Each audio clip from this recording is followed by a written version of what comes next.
今日世界は同時多発で動いたのだ。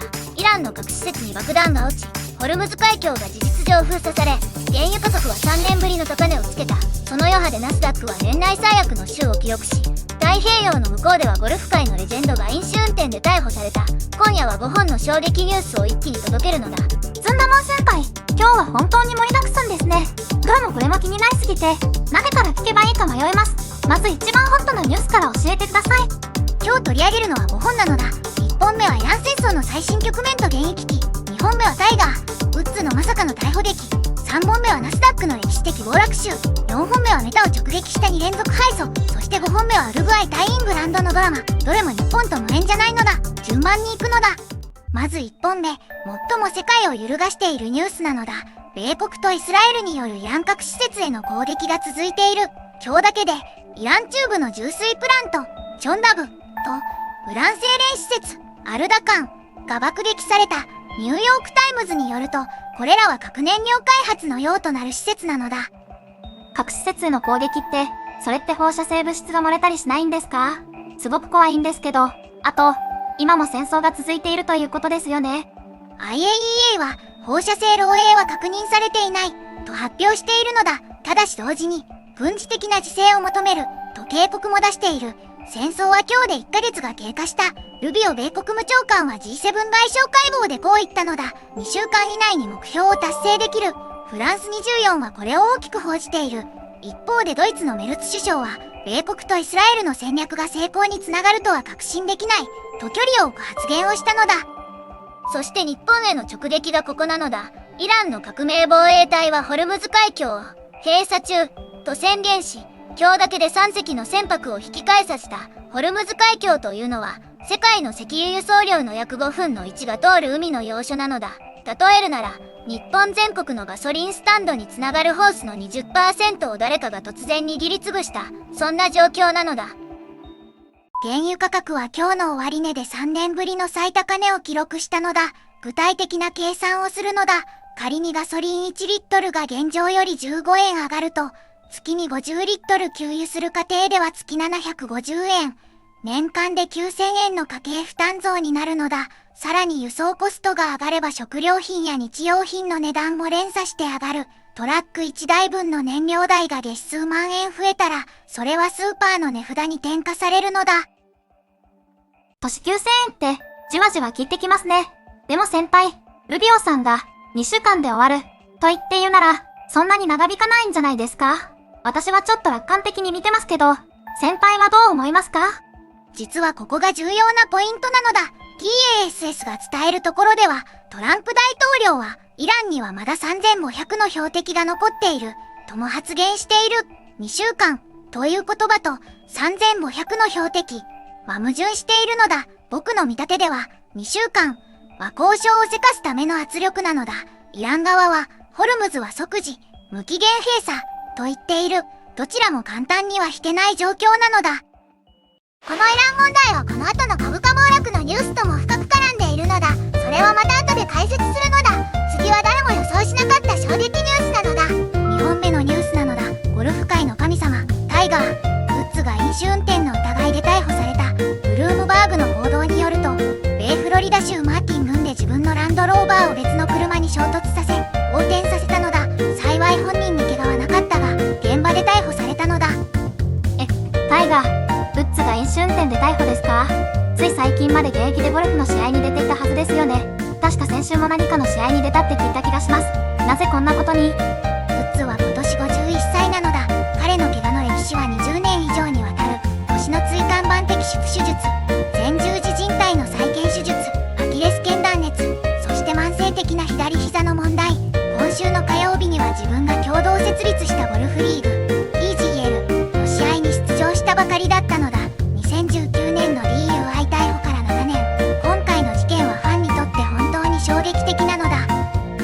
ちょっと一息つくのだ。ウッズの件は純粋に悲しいニュースなのだ。彼の復帰を信じていたファンは世界中にいるのだ。それだけにこのニュースの重さは計り知れないのだ。さて次は数字の話なのだ。3本目と4本目はセットで語るのだ。 CNBC によると、今週ナスダックは約 3.23% 下落し、これは2025年4月以来ほぼ落がひどかったのは、アルファベット、Google の親会社が約 9% 下落、マイクロソフトが約 7% 下落、そしてメタに至っては 11% 以上の暴落なのだ。先輩、これってイランの戦争と関係しているんですか？それとも別の原因がありますか？メタの 11% ってすごい数字ですけど、何か別の問題もあったんじゃないかと思って。鋭い指摘なのだ。実は原因は重なっているのだ。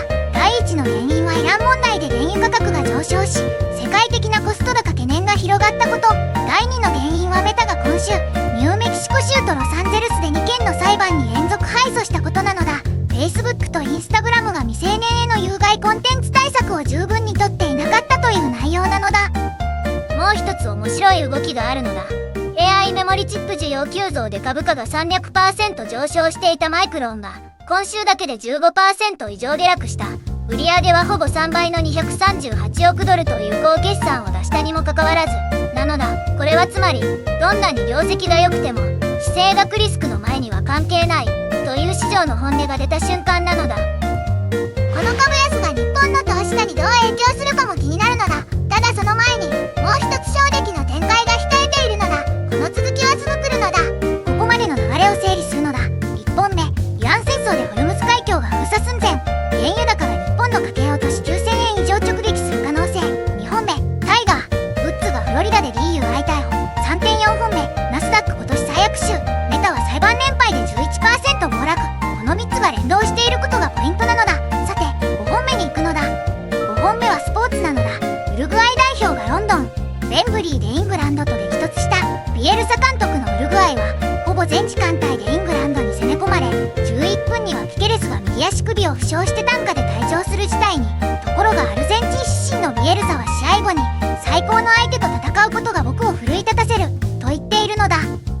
その展開にナシオン氏が最後の土壇場でと伝えたシーンがあったのだ。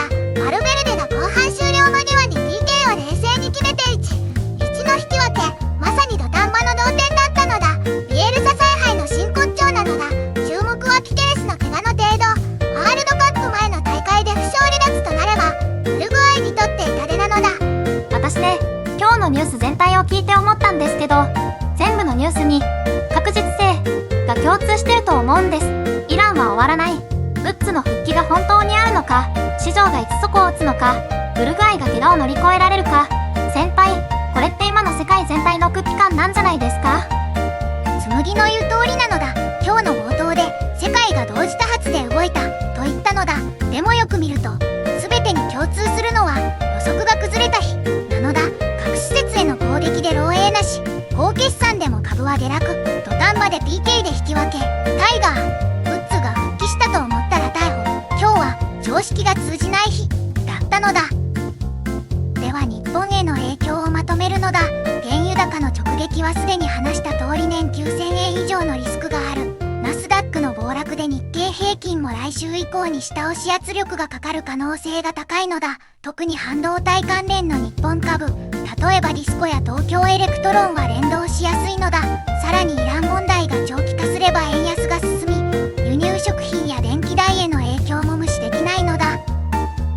今日の5本ニュースをシナリオ整理するのだ。シナリオ A は2週間でイラン戦争が収束する場合、原油は反落し、ナスダックも反発、円安も一服する。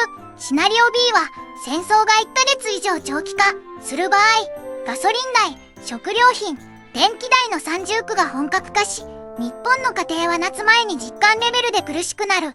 僕の見立てではルビオの2週間発言は楽観的すぎると思うのだ。先輩の見方はシナリオ B よりということですね。私は正直まだ判断がつかないですが、少なくとも今週末は原油の動きに注目しておいた方が良さそうですね。先輩、最後に視聴者の皆さんに聞いてみてほしいです。それじゃあコメントで教えてほしいのだ。イラン戦争2週間で終わると思う？終わる？まだ長引く？それだけでいいから書いてほしいのだ。1ヶ月後に答え合わせをするのだ。今日のニュースを一番で知れた価値があったかどうか、それはコメント欄を見ればわかるのだ。